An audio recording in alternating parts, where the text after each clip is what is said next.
Alright, welcome back. The Lucera lifestyle. I thought today I'd give a little day in the life of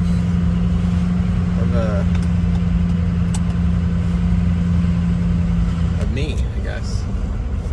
A doctor and a whatchamacalliter. So today, as you saw, I already went for a run. Did about 6 miles in, took the dogs out for 30 minutes. Didn't get to spend much time with the kids, but they went for 10 days straight or so I didn't feel guilty of that. So yeah, we're gonna go to work right now. I don't know how many patients I'm gonna be seeing because I'm coming back from vacation, but I got half a day. So going to work and then going to CrossFit and do a little working out. And then I'm gonna pick up my chainsaw and then we're gonna take down a palm tree. So that's the goal for the day. I was supposed to wake up at 4:30 in the morning and kind of just chill and have some coffee, read the Bible. But hit my snooze alarm and for some reason slept there until 5:30. So I had some coffee for about 30 minutes and then went for the run. And here we are. So we'll still make the day, although I didn't plan it out or I didn't stick with the plan that I created. But it'll still be a good day. So I'll catch you as I'm walking to work. Okay. Walking to work. Here we go. Spent about 4 hours talking to a bunch of people. Talk to you soon. Alright, I'm out of work. I just saw about 10 patients today. I'm supposed to be there at 12 for the gym. But it's hard to leave at a particular time. You can't rush people. Try to get patients the time they need. So makes you a little late, but usually the coaches at the gym aren't so super strict about getting there late. So heading to the gym, get a workout in, and start cutting the trees. Okay, we're back. So we ran, took the dogs out, went to work, worked out, and now we're taking out that palm tree right there. So this is the last of the 3 palm trees so that we can get a new fence in, which I'm gonna pay someone to do this. It's a piece of crap. I just don't have time for it. And again, I haven't told you guys, but we got 3 pit bulls behind that fence that I am not too happy about. They scratch at the fence, and the fence behind that fence, you can only see there's 2 fences that are lined up. It's 20 years old, and at some point it's going to give, and I don't want the dogs, their dogs, to come over to the other side of this fence. And I've spoke to the neighbor, and it's not the not the kindest person in the world. So I gotta do what I gotta do, and probably gonna be spending close to $20,000 to replace this whole fence. So we're gonna get to the palm tree. It's hot. It's probably almost probably close to 99 degrees out there. So not the best time to do it, but it's the time I have. So here's the chopping.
All right, that was sketchy. That was sketchy. That was sketchy.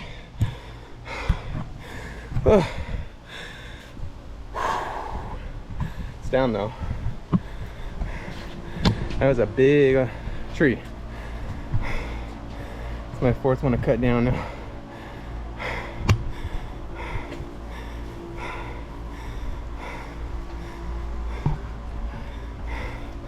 So now I just knock this down. Cut these in pieces, and we're good to go.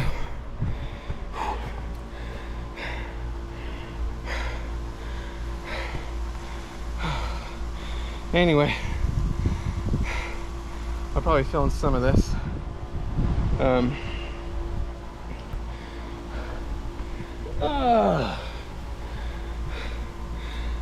didn't learn too much. Well, I've only been back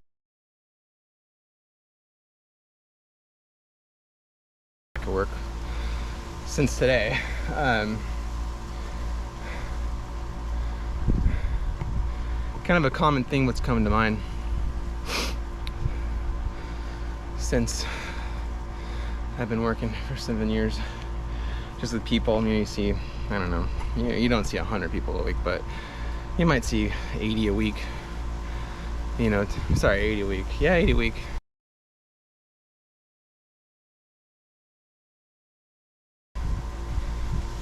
Something like that. Sounds like a lot. Close to it. You times that by 12, or times that by 4, times that by 12, it's a lot of people. And I ask a lot of questions generally for people, and I want to help them with their health other than just take a bunch of pills. And you know, common stories are, I don't have time, I don't have enough money, I don't have enough support, I don't have enough education. So what they'll do is they'll just keep with their lives, buy things that make them happier for the moment, but nothing really changes. And I didn't realize that the life skill of problem solving, and you can't fix everything, but the life skill of just identifying a problem, figuring out why that problem is occurring, figuring out what part you have in that problem, how you can fix it, and then making the changes.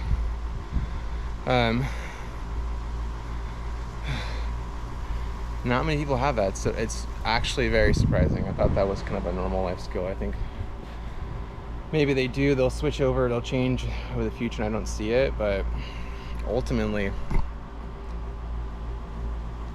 you know, I think what we do is just mask things. We're in some sort of misery in some way, and we either come to doctors and ask for pills, or we, you know, go to the liquor store and buy some alcohol and drink that, or we go smoke pot, or do whatever you're gonna do. Buy things, like I said, just something that's gonna like appease your happiness for the moment. And it's fleeting, it's gonna go away. You're gonna feel happy for a minute and that's it. So I just, you know, think you could be a happier person. Sorry to use myself, and I don't even know what was captured there, but ultimately it was like, you don't have to live in misery. You don't have to sober yourself, or not sober yourself, the opposite. You don't have to drug yourself to find happiness. So, you know, identify your problems with your marriage, your finances, your relationship with your kids, your relationship with friends, your loneliness. You know, I had so many people that during COVID time, they're just put themselves in their house and never went out, and they're depressed and they're anxious and they wonder why. And it's like, you have two choices. You're gonna decide to live in misery and in isolation, or are you gonna take the chance to live? So I encourage you, whatever you're going through, whatever it is, you can make changes. It doesn't have to be the way it is. You know, get yourself a good therapist. I always tell people a therapist is it's the user manual, owner's manual of your mind that you never got. And a lot of the things that we think and how we think and why we think are just going to be a product of our upbringing, good or bad. So you have the power to change. Get out there, make the changes, do things that make you feel good, that are worthwhile. And I'll see you next time.